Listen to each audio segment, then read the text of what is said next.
So we are blessed to have heard from the Reverend Ryan Gackenheimer and Mr. Andrew Wicks here in our midst, who came to speak about outdoors ministry and mission work with youth. Thank you both so much for being here. We really appreciate learning from you. I have a question for you both. In your presentations, you talked about the importance of radical welcome and radical accompaniment. Can you explain what that looks like in your context for ministry? Yeah, thanks, Jill, for having me back to talk a little more about outdoor ministry. So at Silver Lake, the radical welcome, when you physically arrive at camp, it starts on the road into camp. And some really simple ways. We have what we call the greeter shack, where we've got someone ready to welcome you to camp. So there's the physical greeting that happens and someone there to greet you. But on that greeter shack are a couple of signs, one of which says Black Lives Matter, being very clear about who we are in our commitment to our extravagant welcome and living out that justice that we believe. And right next to that is a rainbow colored banner that says all are welcome. Lots of churches understand all are welcome very differently. In our setting, we hope that rainbow conveys a very clear message of who's welcome here. So you physically arrive to a greeter to meet you, as well as seeing that visual.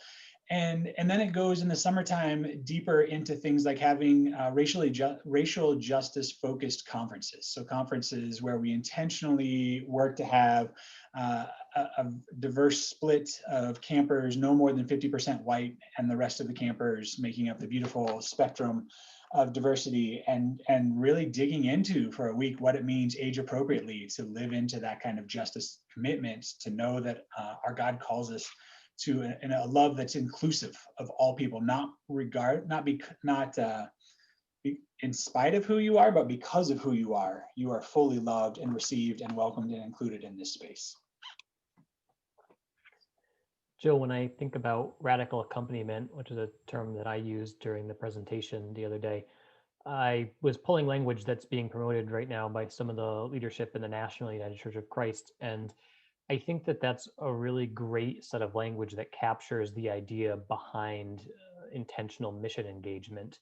The idea that we're not going to serve per se, we're going to be in relationship with and to understand and to be able to interact in ways that are supportive and articulated by the people that we would traditionally describe ourselves as serving.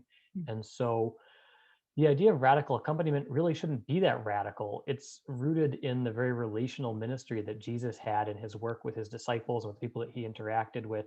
And it suggests that meaningful care and work to build the kingdom of God is rooted in understanding of other people and their lives and their situations.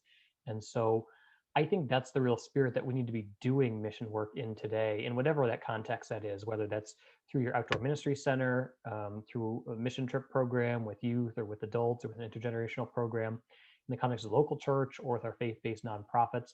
All of them need to be looking at how are we relationally understanding the people that we're interacting with so that we're doing our best to meet their needs as they articulate them.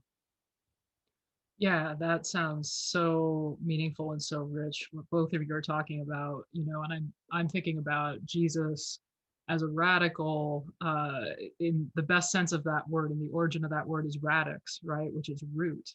And what you're talking about is at the root of mission work, of outdoor ministry, which is the idea that God is very much present in our midst, no matter who we are, and actually because of who we are, right? Because we are created uniquely in the image of God.